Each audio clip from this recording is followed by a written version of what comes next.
آقا من میگم برای اینکه مهمونی و پارتی شما جذاب بشه و به همه خوش بگذره، یه اسپیکر پارتی باکس خفن بذار توی مهمونی. البته که بعد از اسپیکر خفن حضور دوست و رفقای پایه همیشه جمع بهتر و صمیمیتر و باحالتری رو میسازه. جونم برات بگه که برگزاری مهمونی دوستان و خانوادگی از تفریحات همیشگی ما ایرانی‌ها. یکی از مهمترین تجهیزات و ابزارهای مهم برای برگزاری یه مهمونی به یاد موندنی داشتن یه اسپیکر با کیفیت و پخش موسیقی‌های شاد و خاطره انگیزه. من پیشنهاد میکنم اگر میخوای یه اسپیکر پارتی خوب بخری، حتما به مواردی که میگم دقت کن. اولین مورد پاسخ فرکانسی دستگاهه. بعدش به حساسیت صدای دستگاه توجه کن. کیفیت و قدرت صدای اسپیکر رو بسنج. توان اسپیکر رو بررسی کن. برند و مبلغی که میخوای بابتش هزینه کنی رو در نظر بگیر. حد اکثر برد بلندگو و اینکه اسپیکر مورد نظرت شیار کارت حافظه داره یا نه هم میتونه اهمیت داشته باشه.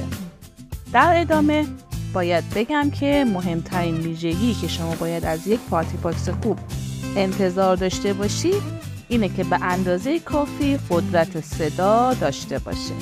شفافیت صدا رو قبل از خرید حتما بررسی کنید و در صورت امکان اونو تست کنید. توان واقعی این اسپیکرها رو با واحدی به نام RMS نشون میدن. یعنی هر چقدر این عدد بالاتر باشه اسپیکر توان بیشتری داره و شما برای تفریح، جشن‌ها و مهمونی‌ها و حتی طبیعت میتونید از اون استفاده کنید.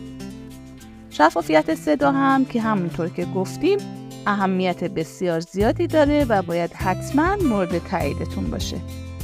در آخر اینکه منابع زیادی هستن که میتونید پارتی باکس رو از اونها خریداری کنید، اما یکی از معتمدترین منابع سایت همشهری مارکت هست. آدرس سایت hamshahri.market. در واقع شما از داخل سایت میتونید محصولات مختلف رو ببینید، ویژگی اونها رو مطالعه کنید، راجع به انواع اونها تحقیق کنید و ببینید که کدوم اسپیکر براتون مناسبه. راستی به نظرتون دیگه چی میتونه مهمونی شما رو باحال‌تر و باصفاتر کنه؟